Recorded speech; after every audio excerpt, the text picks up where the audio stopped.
State Governor Seyi Makinde addressed the protesters directly, stepping out to meet the crowd at the state secretariat in Ibadan.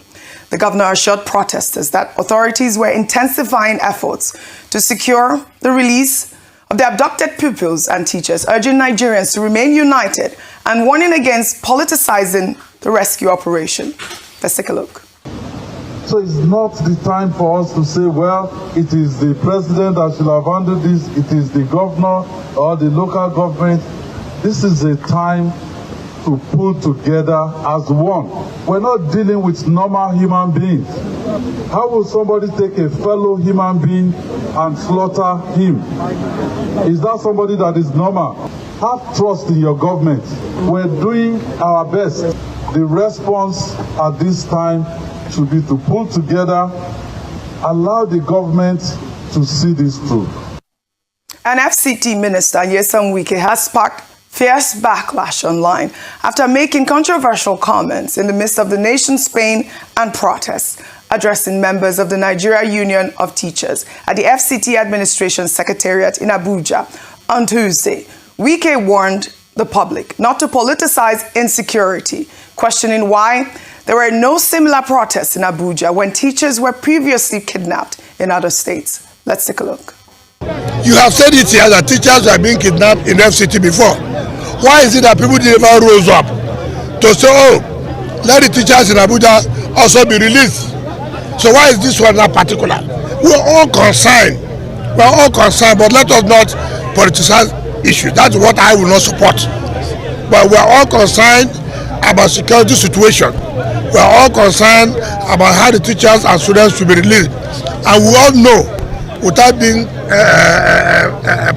biased, that the security system is doing quite a lot to make sure that they contain the level of insecurity in this country. Again, let us face reality that no government will on this one say, let there be kidnapping every day. It's not possible. But we know where we children will find ourselves, and we know that this government will do everything possible that will normalcy return. So that's what I have to tell you people. So I have to say it now and let everybody hear me. You said it. You said it. That teachers in Abuja were kidnapped before. Nobody went on strike. Nobody went on strike. So what concerns you concerns everybody. What concerns Abuja also concerns everybody.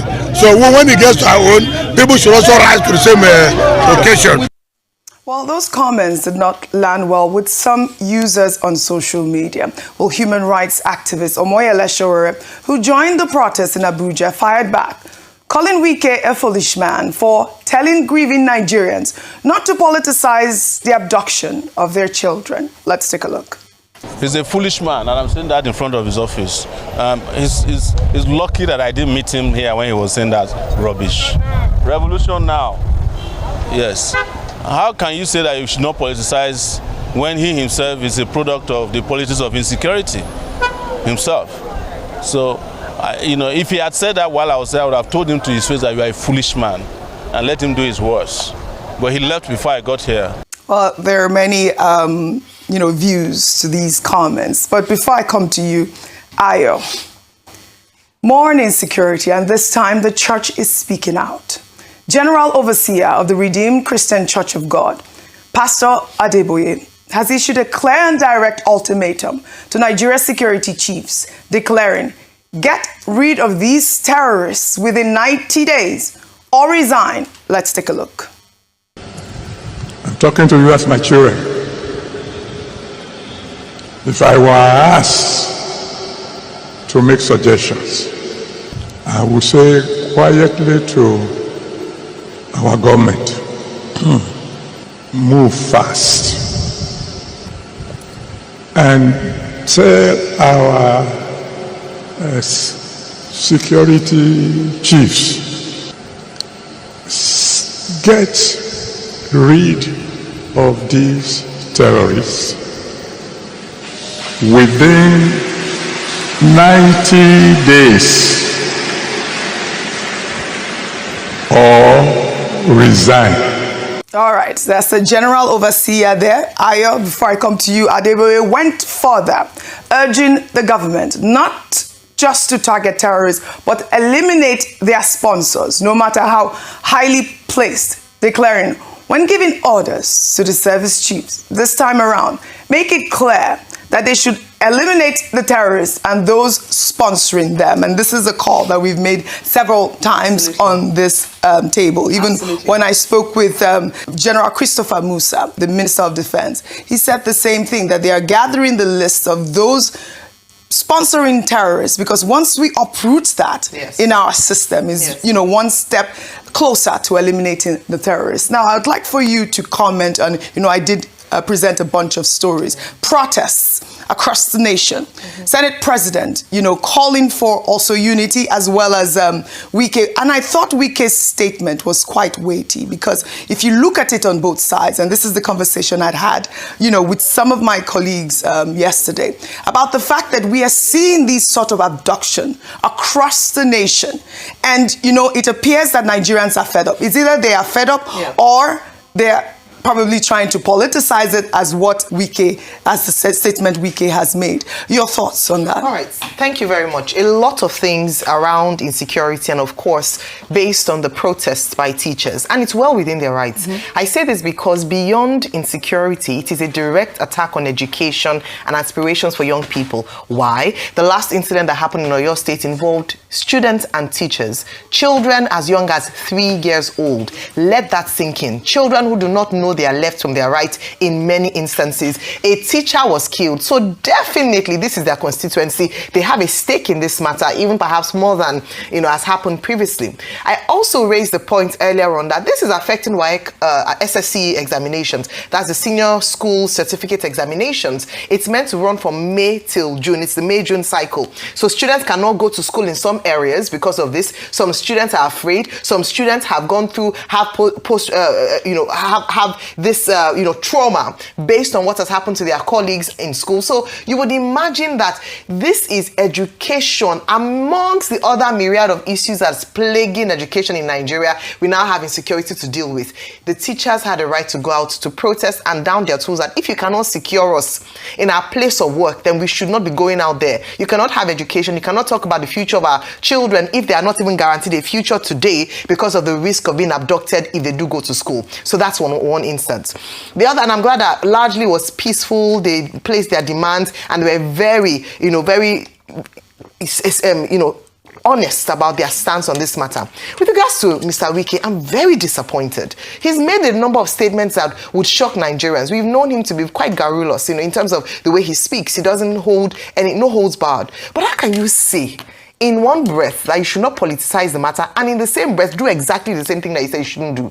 Give it a political coloration, and even having the audacity and even almost shamelessness of comparing the fact that, oh, teachers are being kidnapped in Abuja. Is that what we should be proud of? Should we be citing that as an example or a justification for why people should not go out and protest? There's only as far as you can push a man or a woman.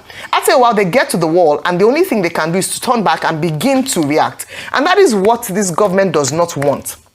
We're trying to prevent a situation where Nigerians, who are perhaps the most long-suffering, endurance as our middle name, come to a point where they're saying, you know what, enough is enough, we cannot take this any longer. So you can have, they say every day for the thief, one day for the owner. You could have had hundreds of kidnap situations in Abuja, but one day, when the people rise up because of a lack of attention to the matter, you cannot blame them for coming out to speak and then begin to put a political coloration by saying, why is it happening now? No. Nigerians are angry. Yes. If he cannot read the room, Nigerians are sensitive, and anyone who puts a foot in the wrong direction will get it from them. And we don't want that to happen. We want to contain the situation so that we will not have a breakdown of law and order.